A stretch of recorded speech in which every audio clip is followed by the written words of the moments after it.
காலை நேரம், கடற்கரை ஓரம், காலை வீசிக்கிட்டு கையை வீசிக்கிட்டு ஏதோ சண்டைக்கு போகிற சிப்பாய் மாதிரி எல்லோரும் நடந்து போயிட்டுருக்குறாங்க. நடைப்பயிற்சி. அதில் நமக்கு தெரிஞ்ச ஒருத்தர் எதிரில் வந்தார் ரொம்ப வேகமாக. என்ன சார் வாக்கிங்க அப்படின்னு கேட்டோம். அவரால் ஆமாம்னு பதில் சொல்ல முடியல, அவ்வளவு கஷ்டம். மூச்சு விடுறதுக்கே வாயை திறந்து மூடிகிட்டு இருக்கிறார். எங்கே பேசுறது? கொஞ்சம் நின்று நிதானித்து மூச்சு விட்டுட்டு அதுக்கப்புறம் சொன்னார் ஆமாம் அப்படின்னு. என்ன சார் இவ்வளவு வேகம்னோ? உங்கள் பேச்சை கேட்டுவிட்டு தான் சார் நடக்க ஆரம்பித்தோம். நீங்கள் தான் அடிக்கடி சொல்லிகிட்டு இருந்தீங்க நடக்கிறது நல்லதுன்னு. அன்னையிலேருந்து ஆரம்பிச்சுட்டேன். ஆனால் ரொம்ப கஷ்டமாக இருக்குது சார். இப்போ பாருங்கள், உங்கள்கிட்ட சுலபமாக பேசக்கூட முடியல, மூச்சு வாங்குது, உடம்பு கூட வலிக்கிறது மாதிரி இருக்குது அப்படின்னு அவர் பாட்டுக்கு பேச ஆரம்பிச்சிட்டார். உங்களை யார் சார் இவ்வளவு வேகமாக நடக்க சொன்னது? வேகத்தை குறைங்க, மெதுவாக நடங்க அப்படின்னோம். நீங்கள் நடக்கிறதுனால என்னென்ன சௌகரியம்னு அன்றைக்கி சொன்னீங்களே தவிர சௌகரியமாக நடக்கிறது எப்படின்னு சொல்லலையே அப்படின்னார் அவர். இன்னமும் லேசாக மூச்சு வாங்கிக்கிட்டே சொன்னால் கூட இவர் சொல்கிறதுலே ஒரு நியாயம் இருக்குது. அதனால் இந்த நடைப்பயிற்சி பண்ணுறவங்க கவனிக்க வேண்டிய சில முக்கியமான குறிப்புகள் இருக்குது. அது என்னென்னங்கிறத அவங்க தெரிஞ்சுக்கணும். அது தெரிஞ்சு வச்சுக்கிறது நல்லது. இதெல்லாம் மருத்துவ நிபுணர்கள் சொல்கிற குறிப்புகள். அவங்க என்ன சொல்கிறாங்க தெரியுமா? உங்கள் வயசு 40க்கு மேலேயா? உங்கள் எடை இருக்க வேண்டியதை விட 10 கிலோ அதிகமாக இருக்குதா? நீங்கள் புகை பிடிக்கிறவரா? இதய நோய், இரத்த நாள நோய், உயர் இரத்த அழுத்தம் இப்படி ஏதாவது உங்களுக்கு உண்டா? அப்படின்னா நீங்கள் உங்கள் இஷ்டத்துக்கு வரிஞ்சு கட்டிக்கிட்டு நடைப்பயிற்சி பண்ண ஆரம்பிச்சிடாதீங்க. முதல்ல ஒரு மருத்துவ பரிசோதனை பண்ணிக்கோங்க, அதுதான் நல்லது அப்படின்னு அவங்க சொல்கிறாங்க. நடக்கிறப்போ, உடற்பயிற்சி செய்கிறப்போ மார்பு பகுதியில் அல்லது வேறு எங்கேயாவது தொடர்ந்து வலி இருந்ததுன்னா பயிற்சியை நிறுத்தி விட்டு டாக்டரை போய் பார்க்கணும். நடைப்பயிற்சி பண்ணுறப்போ உங்கள் சக்திக்கு தகுந்த மாதிரி மெதுவாக அதிக கஷ்டம் இல்லாமல் முன்னேறலாம். அங்கே என்ன போட்டியாக வைக்கிறாங்க? முந்திக்கிட்டு போய் என்ன பண்ண போகிறோம்? பரிசாக வாங்க போகிறோம். அதனால் நிதானம் அவசியம் அப்படிங்கிறது அவங்க ஆலோசனை. தொந்தரவு கொடுக்காத ஷூ, ட்ரெஸ்ஸு இதுகளை உபயோகப்படுத்துங்க. பாதத்தில் ஆடு தசை இருக்குல்ல, அங்கே ஏதாவது பிரச்சனை இருந்ததுன்னா டாக்டரை பாருங்கள். இந்த பாதத்தில் வலி வரும் அந்த இடத்துல. வெயில் காலமாக இருந்தால் தலைக்கு தொப்பி வச்சுக்கோங்க. பனியில் நடந்தாலும் அப்படி தான். தலையை பத்திரமா பார்த்துக்குங்க. நம்மக்கிட்ட ஏதோ கொஞ்சம் உருப்படியாக தெரியறது அது தானே. உடற்பயிற்சிக்கு முன்னாடி பின்னாடி பயிற்சி செய்கிறப்போ நிறைய தண்ணி குடிக்கலாமா. முதல் 1 மாதத்துக்கு கொஞ்சம் தளர்த்தியாக சாவகாசமாக நடக்கலாம். மணிக்கு 3 அல்லது 4 கிலோமீட்டர் வேகம்னு வச்சுங்களேன். அதுக்கப்புறம் வேகத்தை அதிகப்படுத்தலாம். மணிக்கு 6 அல்லது 8 கிலோமீட்டர் அளவுக்கு நடக்கலாம். நல்லா கையை வீசிக்கிட்டு நடக்கணும். மூச்சு விடுற எண்ணிக்கை அதிகரிக்கணும். இது மாதிரி ஒரு 30 நிமிஷம் நடக்கலாம். தனியாக நடந்து போகிறதுக்கு உங்களுக்கு என்னமோ மாதிரி இருக்குதா? கூட யாரையாவது சேர்த்துக்குங்க. ஒரு குரூப்பாக சேர்ந்து போகலாம். நடக்கிறதுங்கிறத ஒரு சந்தோஷமான சமாச்சாரமாக ஆக்கிக்கணும். தினம் இப்படி நடக்க வேண்டி இருக்குதே அப்படின்னு புலம்பிக்கிட்டே போகக்கூடாது. சில பேர் நடக்கிறப்போ கடந்த காலத்தை அசை போட்டுக்கிட்டே போவாங்க. சில பேர் வருங்காலத்தை அசை போட்டுக்கிட்டே போவாங்க.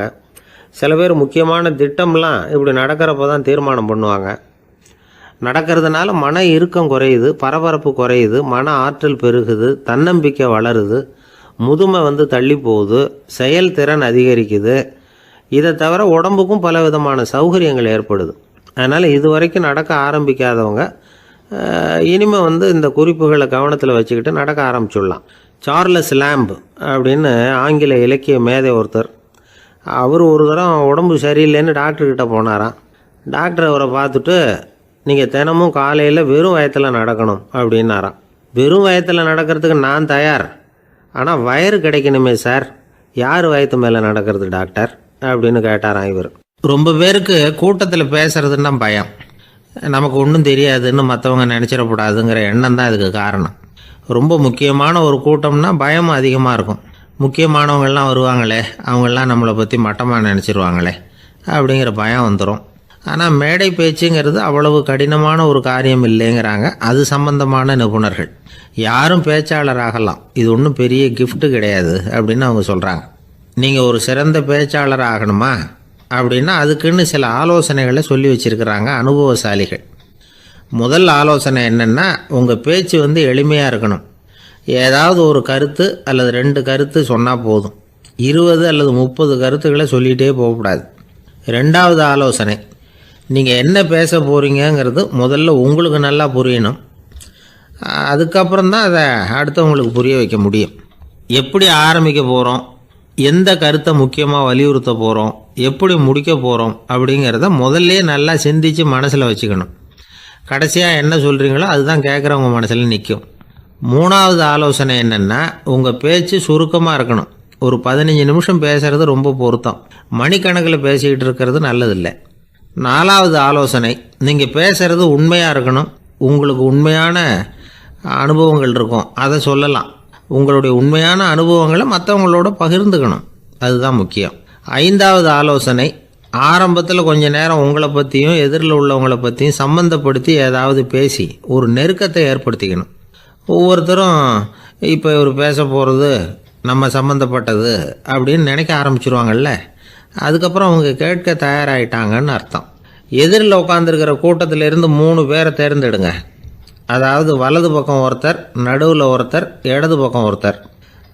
அதாவது உங்களை ரொம்ப கனிவாகவும் ஆர்வமாகவும் பார்க்குறவராக பார்த்து தேர்ந்தெடுத்துங்க மனசுக்குள்ளே. நீங்கள் பேசும்பொழுது என்ன பண்ணணும்னா, இவங்களை நேருக்கு நேராக மாறி மாறி பார்த்துக்கிட்டே பேசுனீங்கன்னா நீங்கள் ஏதோ ஒட்டுமொத்த கூட்டத்தையும் பார்த்து பேசுகிறதாக ஒரு உணர்வு அது ஏற்படுத்திவிடும். ஆறாவது ஆலோசனை என்னென்னா, சொற்பொழிவுன்னா நீங்கள் பேசணும், படிக்கக்கூடாது. எழுதி படிக்கிறது நல்லா இருக்காது. குறிப்புகள் வேணும்னா வச்சுக்கலாம். படிக்கிறது பேப்பர்லேருந்து வர்றது மாதிரி இருக்கும், பேசுகிறது இதயத்திலேருந்து வர்றது மாதிரி இருக்கும். அப்புறம் ஏழாவது ஆலோசனை சொல்கிறாங்க. அது என்னென்னா, மேடையில் ஏறி நின்ன உடனே இயல்பாக மூச்சை இழுத்து விட்டுங்க, இயல்பு நிலைக்கு வாங்க, அதுக்கப்புறம் இயல்பாக பேச ஆரம்பிக்கலாம் அப்படிங்கிறாங்க. இவ்வளவும் பேச்சு கலையில் வல்லுநர்களாக இருக்கிறவங்க சொல்லுகிற ஆலோசனைகள். இதையெல்லாம் கடைபிடிச்சா நமக்கும் அதுக்கும் வெகு தூரம்னு நினச்சிக்கிட்டு இருந்த ஒன்று இப்போ கிட்டத்தில் நெருங்கி வந்துடும். நாம் சொல்கிறபடியெல்லாம் அது கேட்கும். ஒரு பேச்சாளர், அவருக்கு சுருக்கமாகவே பேச தெரியாது. மேடையில் ஏற்றி விட்டுவிட்டா போதும், ஆரம்பிச்சிருவார், நிறுத்த மாட்டார், பேசிக்கிட்டே இருப்பார்.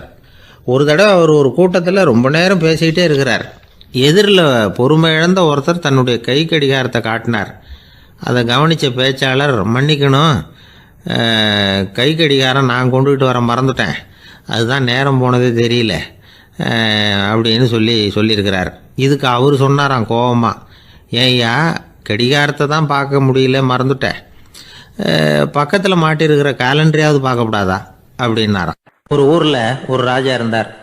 அவர் ஒரு நாள் காலையில் அரண்மனையில் மேல் மாடத்தில் நின்றுக்கிட்டு இருந்தார். அப்போ ஒரு ஆள் வீதியில் ரொம்ப வேகமாக ஓடிக்கிட்டு இருக்கான். அதை ராஜா கவனித்தார். அவன் மனசில் ஏதோ ஒரு தவிப்பு இருக்குங்கிறத புரிஞ்சுக்கிட்டார். உடனே அரண்மனை சேவகர்களை கூப்பிட்டார். அந்த ஆளை இங்கே அழைச்சிட்டு வாங்க அப்படின்னார். இவங்க ஓடி போய் அந்த ஆளை அழைச்சிட்டு வந்தாங்க. மன்னர் முன்னாடி நிறுத்தினாங்க. மன்னர் அவனை நிமிர்ந்து பார்த்தார். எதுக்காக இவ்வளோ வேகமாக ஓடிக்கிட்டு இருக்கிற அப்படின்னு கேட்டார். இதுக்கு அவன் சொன்னான், மன்னா, நம்ம கோட்டையின் வடக்கு வாசல் இருக்கு இல்லையா, அது ஓரமாக ஒரு பெரிய பாறாங்கல் கிடக்கு. அதுக்கு அடியில் நான் ஒரே ஒரு வெள்ளி நாணயத்தை புதைச்சி வச்சுருக்கேன். அது இப்போ எனக்கு தேவைப்படுது. என்னுடைய மனைவிக்கு ஒரு பரிசு வாங்கி கொடுக்க வேண்டியிருக்கு, அதுக்காக தான் அவசரமாக ஓடிக்கிட்டு இருக்கிறேன் அப்படின்னா. மன்னர் யோசனை பண்ணார். அப்புறம் சொன்னார், அதுக்காகவா இப்படி ஓடுற, பரவாயில்ல, அதை பற்றி கவலைப்படாத, நான் உனக்கு 10 வெள்ளி காசுகள் தர்றேன், வாங்கிட்டு திரும்பி போ அப்படின்னார். இவன் தலையை சொரிஞ்சான். மன்னா, நீங்கள் கொடுக்கறத ரொம்பவும் மகிழ்ச்சியோடு வாங்கிக்கிறேன், இருந்தாலும் அதுக்கப்புறம் அந்த வடக்கு வாசலுக்கு போய் அங்கே இருக்கிற ஒரு நாணயத்தையும் எடுத்துக்கிட்டு போயிடுறேனே அப்படின்னானா. இதை பாருப்பா, அந்த ஒரு நாணயத்தை மறந்துடு, உனக்கு 100 வெள்ளி நாணயங்கள் தரேன் இருக்கார். மன்னா, ரொம்ப மகிழ்ச்சி, உங்கள் மாதிரி தாராள குணம் வேற யாருக்கும் வராது, நீங்கள் கொடுக்குற 100 நாணயங்களையும் வாங்கிக்கிறேன், இருந்தாலும் வடக்கு வாசலுக்கு போய் அதையும் எடுத்துக்கிட்டா 101 ஆகிடுமே அப்படின்னானா. இதை பாருப்பா, அந்த ஒரு நாணயத்தை மறந்துடு, அது எக்கேடாவது கெட்டு போகட்டும், நான் உனக்கு 100 பொற்காசுகள் தரேன், அதையாவது வாங்கிட்டு வந்த வழியிலேயே திரும்பி போடுன்னாரான். தங்க நாணயங்களே தரேன்னு சொல்கிறீங்க, தாராளமாக வாங்கிக்கிறேன், இருந்தாலும் வடக்கு வாசலுக்கு போய் அப்படின்னு மறுபடியும் ஆரம்பித்தான். அரசர் பொறுமை இழந்துட்டார். கடைசியாக ஒரு முடிவுக்கு வந்துட்டார். இதை பாருப்பா, உனக்கு என்னுடைய ராஜ்யத்திலேயே பாதியை கொடுத்துட்றேன், அப்படியாவது திருப்தியாக திரும்பிப்போ அப்படின்னாராம். மன்னா, உங்களுடைய பெருந்தன்மைக்கு ஈடு இணையே கிடையாது, தேசத்திலேயே பாதி பிரித்து கொடுக்குறேன்னு சொல்கிறீங்க, அதனால் உங்ககிட்ட ஒரு சின்ன வேண்டுகோள் அப்படின்னானா. சொல்லுன்னாராம் மன்னர் ஆர்வமாக. இவன் மெதுவாக ஆரம்பித்தான். அப்படி இந்த ராஜ்யத்தை 2ஆக பிரிக்கிறப்போ அந்த வடக்கு வாசல் இருக்கிற பக்கத்தை என்கிட்டயே கொடுத்துருங்கோ அப்படின்னானா. மன்னர் அசந்து போயிட்டார். இந்த கதை எதுக்காகன்னு கேட்டால், மனம்ங்கிறது ஒரு குரங்குங்கிறத புரிஞ்சுக்கிறதுக்காகத்தான். உன்னை பிடிச்சிக்கிட்டா லேசில் விடாது. அப்படிப்பட்ட மனசை அறிவு தான் வழி நடத்தணும். அதில் தான் வாழ்க்கையின் வெற்றி அடங்கியிருக்குது. ஒரு சின்ன பையன் தெருவில் அழுதுகிட்டு இருந்தான். ஏன்பா அழுகுறேன்னு ஒரு பெரியவர் கேட்டார். ₹1 காசை இங்கே தொலைச்சுட்டேன் அப்படின்னா. சரி, அதுக்காக அழாத, அதுக்கு பதிலாக 10 ரூபா தரேன், இந்தா வச்சுக்கோன்னு கொடுத்தார். அந்த 10 ரூபாயை வாங்கி சட்டப்பையில் போட்டுக்கிட்டு அதை விட அதிகமாக சத்தம் போட்டு அழ ஆரம்பிச்சுட்டான். மறுபடியும் ஏன்டா அழறேன்னு கேட்டார் பெரியவர். அந்த ₹1 கிடைச்சிட்டுதுன்னா இப்போ என்கிட்ட 11 ரூபா இருக்குமே, இப்போ 10 ரூபா தானே இருக்குது அப்படின்னு சொல்லிவிட்டு அழறான்.